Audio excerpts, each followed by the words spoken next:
Kembali bersama kami pemirsa. Wiki, liburan kemarin kan kamu pasti liburan karena cukup panjang kan, mudik Iya, gitu ya. Anak-anak lumayan. kucing nih anaknya. Nabul. Aman? Ya, dititipin di salah satu klinik, tapi titipnya titip sehat. Kondisinya sebelum dititipkan, kondisinya harus betul-betul sehat karena di klinik sehat tersebut atau pet hotel tersebut itu nggak ada dokter yang standby gitu. Jadi kondisi anabulnya harus sehat. Nah kalau ngomongin soal rumah sakit hewan ataupun klinik hewan, ini kita akan membahasnya ya di Kreatif dengan tema ulik potensi bisnis rumah sakit hewan bersama dengan Mbak Kristanya Un, adalah director dan juga co-founder dari Medivet. Apa kabar Mbak Kristanya? Halo, apa kabar? Kabar Baik, baik, terima thank you kasih. ya sudah join. Iya, terima Nah, kasih. Medivet nih menarik nih. Ini bukan hotel untuk hewan ya yang biasa kita temui pas mau mudik gitu ya. Mungkin biasa digunakan oleh Wiki. Kalau ini tuh lebih ke benar-benar rumah sakit untuk hewan. Nah, kalau Wiki tadi tuh katanya nggak bisa untuk rawat inap karena kan dokternya nggak standby, libur juga. Kalau di Medivet ada situasi yang berbeda nggak?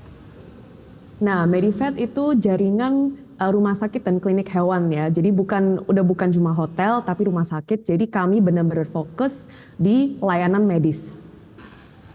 Baik, jadi ini adalah rumah sakit hewan ya. Lalu apa sih yang menginspirasi pendirian Medivet sendiri, Mbak Kristanya? Berawal pada tahun 2020, jadi Indonesia masih dilanda wabah COVID-19. Ketika banyak orang merasa terisolasi dan kesepian, mulai banyak yang mengisi kesepian tersebut dengan mengadopsi hewan kesayangan ya. Mereka yang sudah memiliki hewan kesayangan sebelum pandemi juga menghabiskan waktu yang jauh lebih banyak di rumah dengan hewan kesayangannya. Nah, pastinya ada waktu-waktu di saat hewan kesayangan membutuhkan penanganan kesehatan. Akan tetapi hanya bisa mendapatkan pelayanan terbatas atau mungkin dengan fasilitas yang kurang nyaman, fasilitas yang minim, komunikasi dengan tim medis yang kurang transparan, sehingga membuat pemilik dan hewan kesayangannya stres atau mungkin kurang puas ya dengan penanganan yang dibutuhkan. Baik. Nah, sejak saya kecil, keluarga saya selalu memelihara hewan kesayangan, jadi saya dan keluarga saya sendiri yang mengalaminya. Gitu. Oke, jadi bisa terinspirasi dari pengalaman pribadi sendiri juga Betul, begitu ya. betul. Saya penasaran, berapa banyak sih dokter saat ini yang join mungkin ya di Medivet? Di Medivet sekarang kami ada 2 cabang yang beroperasional, satu rumah sakit Medivet yang di Kebayoran Baru dan satu lagi di Medivet Puri Indah di Jakarta Barat. Dan sekarang kami ada 8 atau 9 dokter yang sekarang praktek di Medivet. Oke, secara market seberapa menarik sih sebetulnya untuk rumah sakit hewan di Indonesia? Sudah sebanyak itukah dan sudah semenarik itukah sebetulnya marketnya? Semenjak 3 tahun yang terakhir, ada kemajuan yang sangat baik. Kita lihat dulu yang namanya klinik hewan masih sangat jarang atau minim. Tapi kalau kita lihat sekarang, hampir di setiap jalan pasti ada saja dokter hewan atau klinik. Nah, hal ini menjadi bukti banyaknya pihak yang sudah memperhatikan kesejahteraan hewan.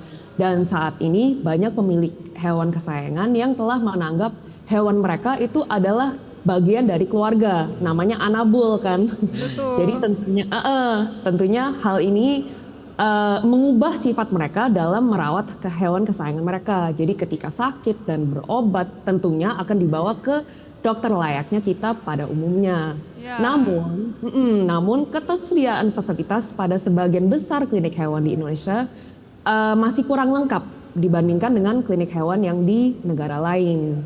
Oke, itu yang sebetulnya yang Anda lihat dari klinik hewan ataupun rumah sakit hewan yang sudah terlebih dahulu eksis karena secara fasilitas tidak terlalu lengkap dan solusi yang sebetulnya ditawarkan oleh Medivet itu seperti apa? Sejauh mana ini kemudian menjadi solusi yang menjadi terobosan baru lah di industri rumah sakit hewan di Indonesia?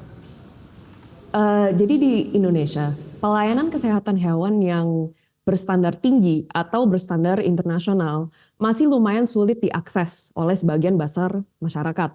Nah, Medivet ingin hadir sebagai solusi atas permasalahan tersebut. Harapannya lewat Medivet tidak hanya pasien kami yang merasakan dampak atau manfaat layanan kami, namun juga membantu klinik-klinik lain dan dokter hewan lain yang ada di Jakarta maupun Indonesia. Apa sih yang menjadi tantangan utamanya nih Medivet? Kayaknya kan marketnya sangat menarik ya, apalagi di wilayah kota-kota besar kan rata-rata memiliki anabul lah dan sedih banget tuh kalau sampai sakit dan lain sebagainya. Nah, tapi tantangan dari Medivet sendiri apa sejauh ini?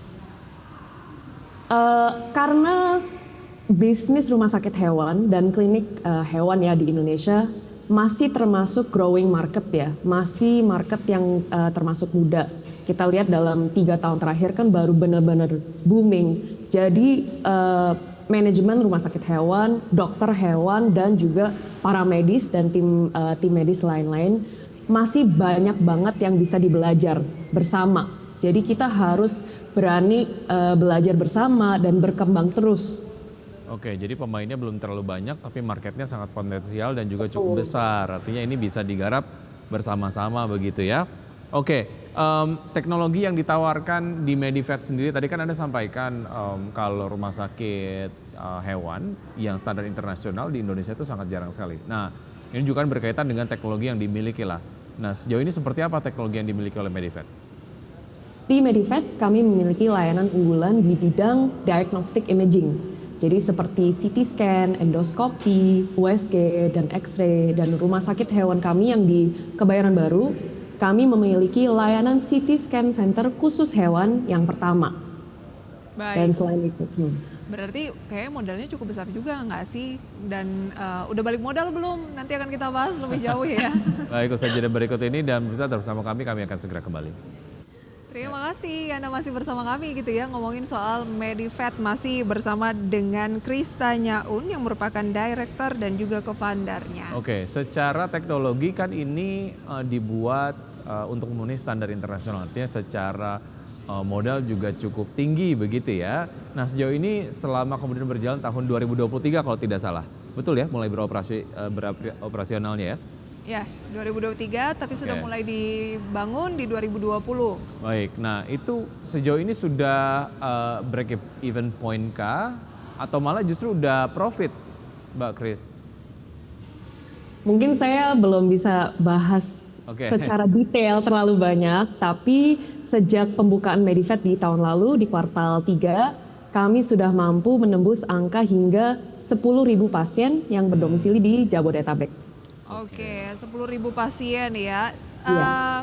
Target profitnya kira-kira dalam jangka waktu berapa lama? Kami lumayan ambisius karena di tahun ini kita juga mau buka 3 cabang yang baru. Jadi ya yang penting kita bermaju dan berkembang terus. Jadi fokusnya ke ekspansi dulu ya. Dengan demikian cuan ataupun profit akan mengikuti. Oke. Pelayanannya diberikan kepada hewan dengan derajat keparahan yang seperti apa sih? Yang misalnya yang paling paling simple ataupun paling ringan gitu sampai yang paling berat, Medivet juga bisa terima? Bisa, jadi kami menerima semua pasien dengan kondisi medis yang ada. Kami juga memiliki sistem level triase untuk pasien emergency. Serta kami juga membagi kasus pasien kami ke dalam kasus infeksius dan non-infeksius. Sehingga tetap dapat kami tangani dengan langsung memperhatikan kondisi masing-masing pasien.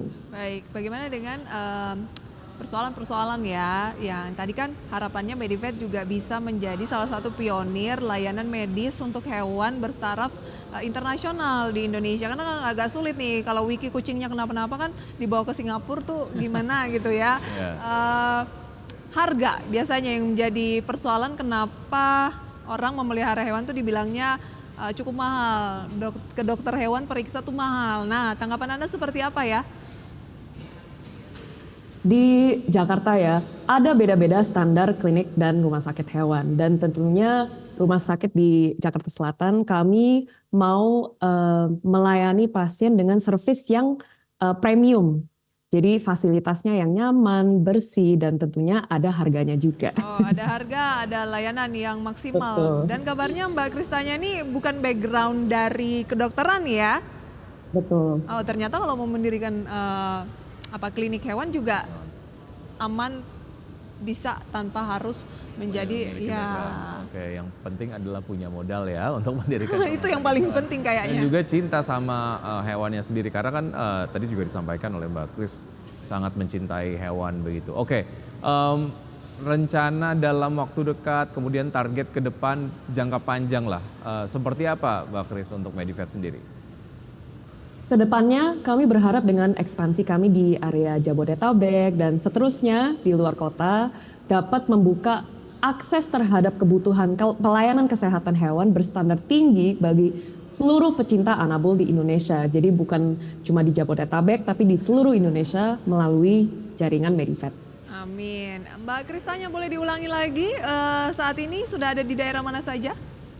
Sekarang kami sudah beroperasional di Jakarta Selatan, Medivet Pet Hospital Kebayoran Baru, dan Medivet Puri Indah di Jakarta Barat. Oke. Ada nggak sih layanan misalnya konsul secara online gitu? Untuk sekarang belum ada, kami mengusulkan untuk langsung datang ke Medivet saja. Oke, baik Mbak Kris, terima kasih sudah bergabung bersama kami. Sukses untuk Medivet. Sampai jumpa. Terima Sampai kasih. jumpa. Next time kita visit ya. Ya. Langsung ke sana lewat Women's Talk. Oke. Oke, baik. Kita akan lihat pemirsa update dari pergerakan IHSG dari pembukaan sesi 1 hingga saat ini dapat Anda saksikan di layar televisi dari RTI pemirsa.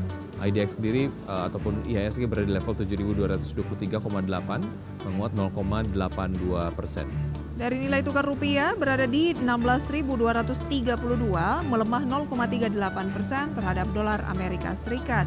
Sementara untuk data-data top gainers based on value, di antaranya pemirsa, ada masih saham yang baru IPO kemarin, ada Atla 34,81%, DMMX, MHKI yang juga baru IPO kemarin, GPSO, Cuan, IOTF, dan beberapa saham lainnya seperti Brand dan Kalbe Pharma, semuanya ada di kategori top gainers based on value. Top losers ada Arna, ITMG, Archie, Baik, MBMA, MAPA, kemudian Unilever dan juga INKP. Itu dia review singkat pemirsa update pembukaan perdagangan sesi pertama pada hari Rabu ini. Dan sudah 90 menit kami menemani Anda dalam Power Breakfast. Ya, semoga pembahasan hari ini dapat menjadi referensi dan sumber informasi untuk Anda. Tetap perbarui informasi Anda hanya di IDX Channel, your trustworthy and comprehensive investment reference. Saya Wiki Adrian. Dan saya Prisa Sompudatu. Sampai jumpa. jumpa.